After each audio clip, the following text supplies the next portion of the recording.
Joining us now, my good friend, the president of the National Taxpayers Union. Wow, I love the NTW because they're representing the beleaguered taxpayers like us that get screwed every day. And Pete Sepp is their El Presidente. He's head honcho. He's a big wheel in that organization, and we're good to have him with you, Pete. Always good to have you back, man. Absolutely. Thanks for having me again. Got to keep fighting, Pete. Taxes are going up, and nobody is representing middle class or the little guy. All the big money interest from Wall Street, the banksters, and the globalists don't care about working class Americans, in my judgment. Speaking of that, Pete, I want to talk about President Obama's offshore drilling reversal and the Hillary Clinton campaign now saying that she's going to get rid of all fossil fuels, including coal, get rid of all those jobs, and then tax energy companies out the wazoo. What is going on here? What this means to the average American is higher costs for heating your home, for driving, for virtually anything you engage in. Because, of course, it's often been said, health care is 1/6 of our economy as far as output's concerned. Well, energy is 6/6 of our economy. Anything we do, from getting a pizza delivered to our house to manufacturing an automobile, involves energy. Raise the price of it, and you're going to raise the price of everything else.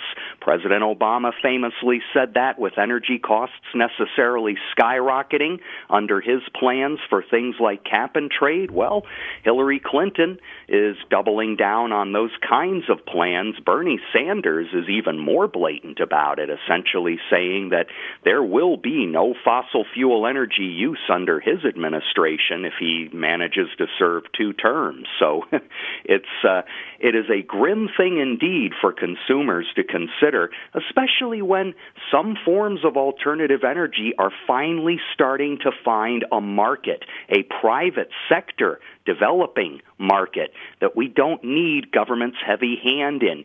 Give that a little more time, and we'll have viable alternative energy, and our economy will transition to it naturally. Okay, I want to get to the Atlantic Coast Pipeline. Other natural gas exports, obviously, they help businesses, they help consumers. You got these Democrats just war on energy. I don't know what they're thinking here, but you take the Atlantic Coast Pipeline. I mean, this is a job creator. It's an energy deliverer. Why would anybody not be in favor of this? Yeah, declaring trillions of cubic feet of natural gas basically off limits for development and exploration is doing a number of things. For one, it's depriving us of abundant, affordable energy, and as we were just talking about, that has ripple effects throughout the economy. Another big problem with doing this, with shutting off our access to this kind of energy, is that we're depriving our economy of growth in exports. You just referred to that. Third problem, though, we are depriving ourselves of greater energy security. One of the most powerful foreign policy tools we have developed in the last 15 years is not a weapons system. It's not an army division. It's not a submarine. It's our energy and the ability to not only be self-sufficient in the United States, but also to help out our allies who might be energy-starved themselves, might be under the thumb of someone like Russia. We can alleviate those situations by bringing them affordable energy. Well, look, there's no question, Pete, that energy, like you say, it's 6/6 of the economy, not 1/6 like healthcare. It affects everything we do. Even me being on the radio right now, if energy costs went up, my advertising rates would go up. Everything goes up. So it impacts everything. What is the Democrats' agenda here, their real agenda? I mean, obviously we know that they have to respond to a part of the progressive base, which is philosophically opposed to all fossil fuel energy. We both know that's not a realistic approach, but how far do you think they'll go? Well, I think we would definitely see under Bernie Sanders, for example, a very strict cap-and-trade regime, also new carbon taxes, even limits on the actual use of fossil fuel energy. You could very well see government restrictions on the ability to have natural gas plants come online. Under Hillary Clinton, it might not be quite as radical as that, but it would still be a dramatic shift away from the progress that we've been making over the past 10 years. The energy revolution in the United States that has done so many things for our domestic economy and our foreign policy would grind to a halt. And that would be a remarkable reversal of progress at a time when there is a lot of promise still ahead of us. Pete, the environmentalists and the progressives that are now opposed to natural gas, which, back in the day, we thought natural gas was a much cleaner form of energy than, say, some of the traditional fossil fuel energies. Why is now all of a sudden that become an enemy? I think that they're just continuing to push the envelope. The truth is natural gas is a much cleaner energy source. It's one reason why our carbon emissions have actually been dropping, even though our economy has not been shrinking, at least since around 2010. So the fact that we are able to continue a very slow, admittedly, very slow economic recovery with natural gas-developed energy and still reduce emissions ought to be celebrated by the political left. Instead, they say, well, it's not good enough. We still need more government mandates and taxes and regulations and restrictions. Again, these things are evolving naturally in our market economy. We just need to give them a little more time to work. Absolutely.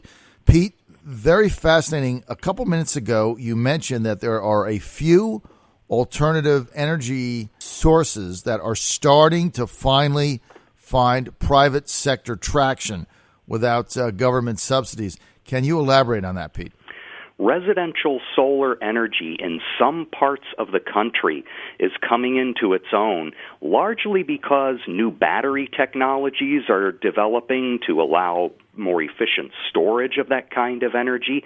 Plus, there are private companies that are now able to offer good financing for installing residential solar energy. But here again, in places like Massachusetts and Hawaii and New York, where these private financing options are developing for people to put in their own solar, government is pushing back. They're saying, well, it isn't happening fast enough. We're going to offer taxpayer-subsidized programs and squeeze out these private developments.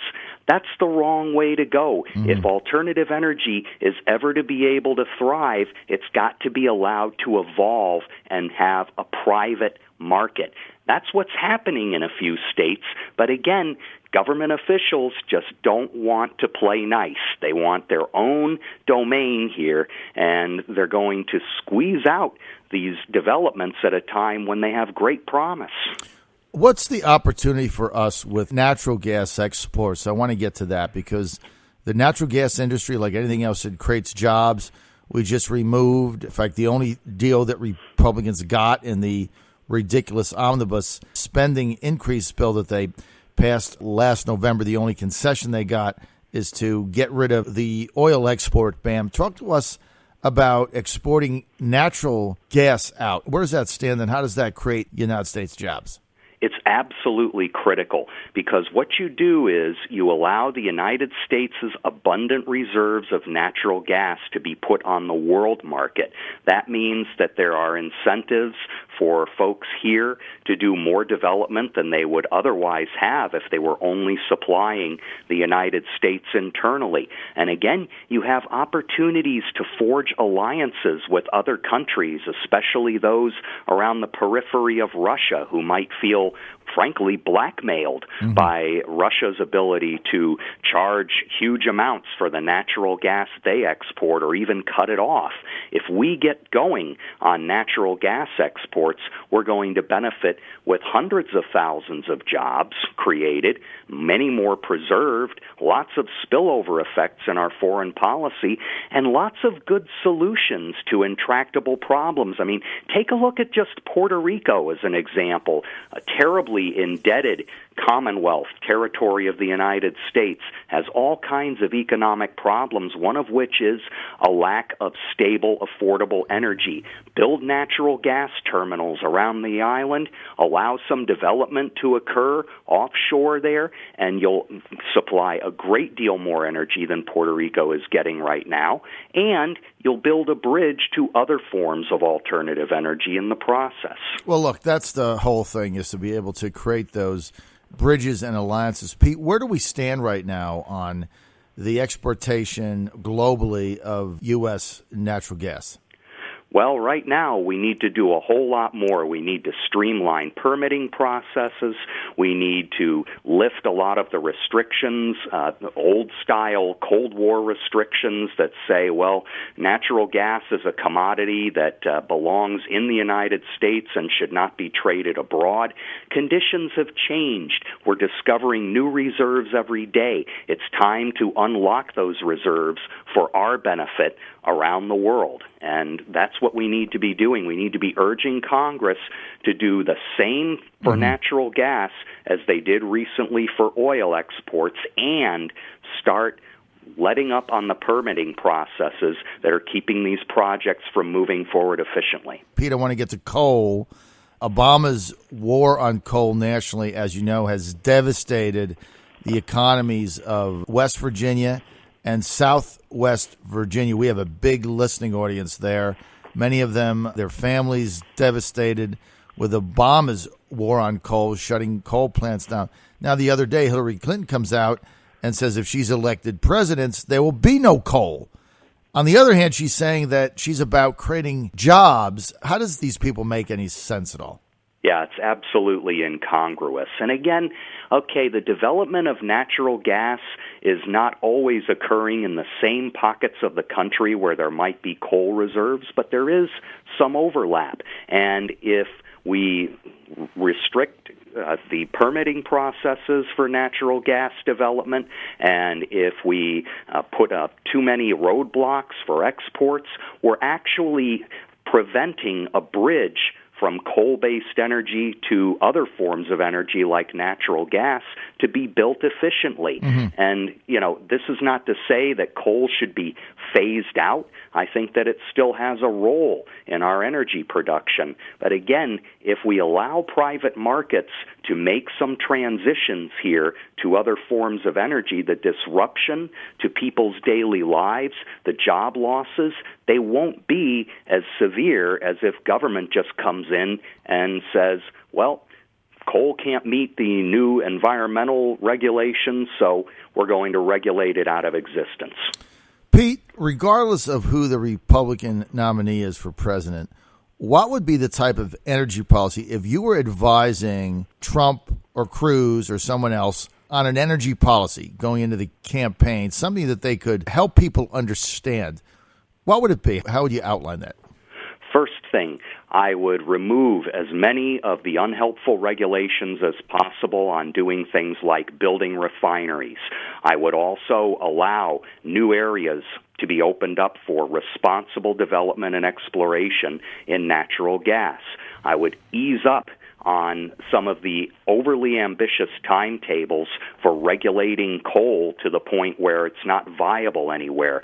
Those energy sources need to be preserved. At the same time, we got to take a look at tax policy. There are dozens of credits and clawbacks and all kinds of provisions affecting various sources of energy production. They're gumming up the tax code, making things complex, trying to pick winners and losers. I would switch sweep all of those away and simply replace it with some kind of standard production tax credit, or even better, just use all of those provisions and the revenues that you might raise from them and put them toward reducing tax rates.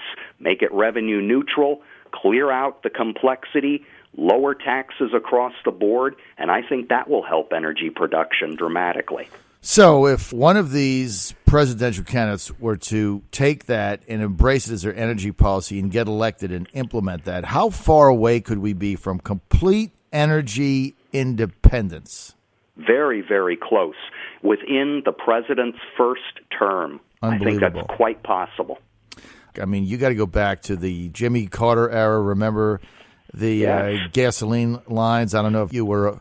You're not as old as I am, but we had odd and even days. Remember that? And gas was, the whole thing was ridiculous, and we had all these energy shortages. And this was back in the 70s, 77, 78. And to think that we could ever be energy independent, that was a pipe dream, no pun intended. But now, like you're saying, Pete, we are right there. We are a term away. Is that unbelievable? But we got to get these regulations out of the way. Yes, we absolutely do. And, you know, you're right. Those of us who remember that, either as kids or as adults, we don't want to go back there. And it is so close within our grasp to have a totally different future for our energy production, our economy, and our foreign policy. We can do it all, and it is way closer than we think. That's going to be the final word. We want to thank Pete Sepp for being with us. Pete is the president of the National Taxpayers Union, talking energy. Pete, you need to be the energy advisor to one of these presidential candidates. Straighten them out, right? I'll do my best. Thank you. All right. Thanks for being with us. Pete Sepp, National Taxpayers Union. You're on the John Fredericks Radio Network.